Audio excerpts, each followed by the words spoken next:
Astagfirullah, siapa nang beladuman? Lain laduman bujukan bah. Ulun menyetel YouTube orang lagi main laduman. Napa nang diulah? Untung abah bisa jantung kuat, mun kada lewat abah. Kangen ulun mendengar suara laduman bahai.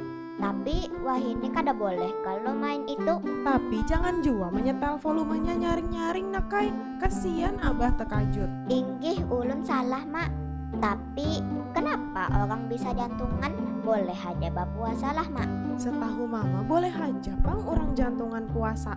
Asal ada syaratnya. Syaratnya apa mak? Supaya lebih jelas biar ahlinya nang menjelaskan. Tapi kenapa ikan pina lancar banar betakun soal jantungan ini rope ah? Hendak tahu aja mak ai. Jadi abah kadeda alasan jantungan lalu hendak kada puasa. Aku pulang atau yokannya.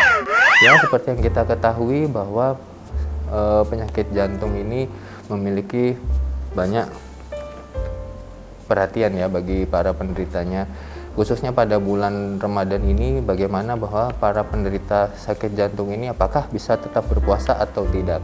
Ya, seperti sabda Nabi Muhammad SAW bahwa berpuasalah kalian, niscaya kalian akan sehat.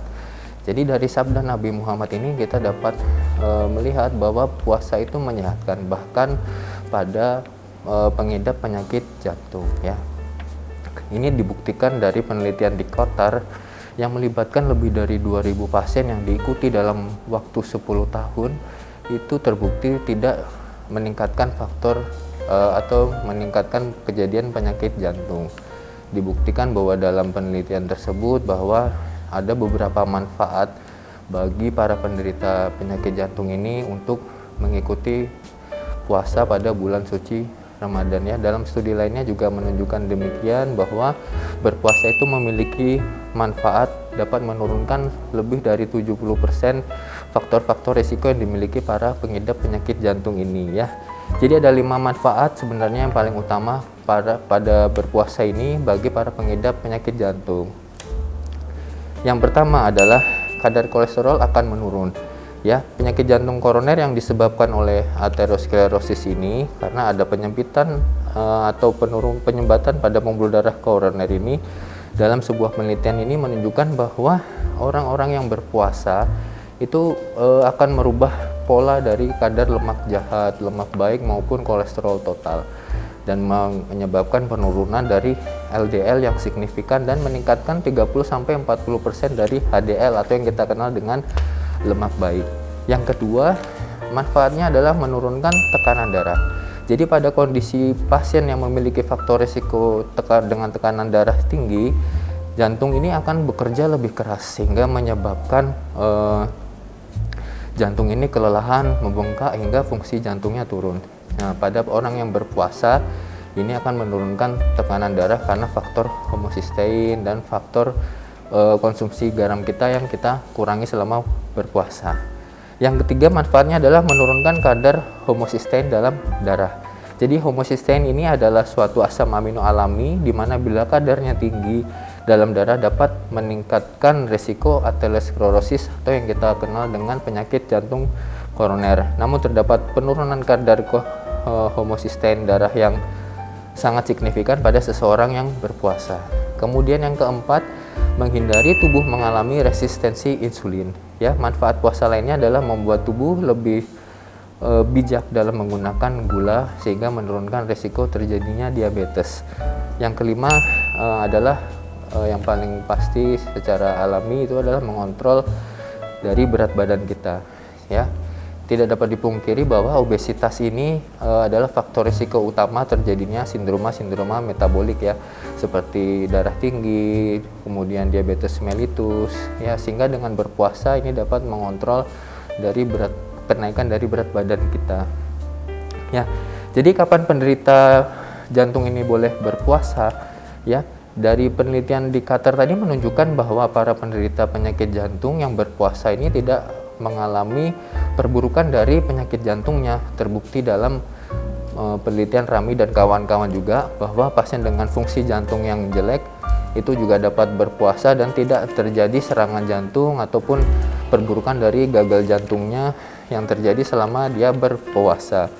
Ya, jadi walaupun puasa tidak menimbulkan efek samping yang buruk, pada penderita penyakit jantung, ada beberapa hal yang sebaiknya penderita tersebut tidak berpuasa. Di antaranya, penderita sering mengalami nyeri dada berulang dalam waktu yang dekat, kemudian sering mengalami kelelahan, sesak nafas, atau perlu minum obat diuretik yang lebih dari 3 kali sehari, atau pasien baru mengalami serangan jantung dan pasca bedah jantung. Ya, sebaiknya pada pasien-pasien yang memiliki keluhan seperti ini dan riwayat penyakit seperti ini mengkonsultasikan dulu kepada dokter spesialis jantungnya bagaimana apakah aman untuk ikut berpuasa atau tidak. Ya, yang terutama pada pasien-pasien pengidap penyakit jantung ini yang penting adalah bagaimana mengontrol dari obat-obatan yang rutin diminumnya. Ya, alangkah baiknya berkonsultasi dulu kepada dokter spesialis jantungnya bagaimana cara mengatur obat-obatannya agar tidak kambuh pada penyakit jantungnya. Ya, kemudian makanan yang sebaiknya dikonsumsi saat berbuka dan sahur ini adalah makanan yang sehat seperti sayur-sayuran dan buah-buahan, ya. Kemudian gandum utuh, biji-bijian juga baik untuk pasien dengan pengidap penyakit jantung. Mengurangi konsumsi lemak dan lemak trans saat berbuka dan sahur ini sangat penting untuk membantu mengurangi kolesterol dalam tubuh, ya. Kemudian untuk olahraga pada pasien-pasien dengan pengidap penyakit jantung ini tetap direkomendasikan, yaitu untuk rutin berolahraga 3-5 kali dalam waktu 1 minggu dengan durasi 30 menit dan intensitasnya 30 menit dengan pencapaian denyut jantung maksimalnya 70% ya dari denyut jantung maksimal, ya.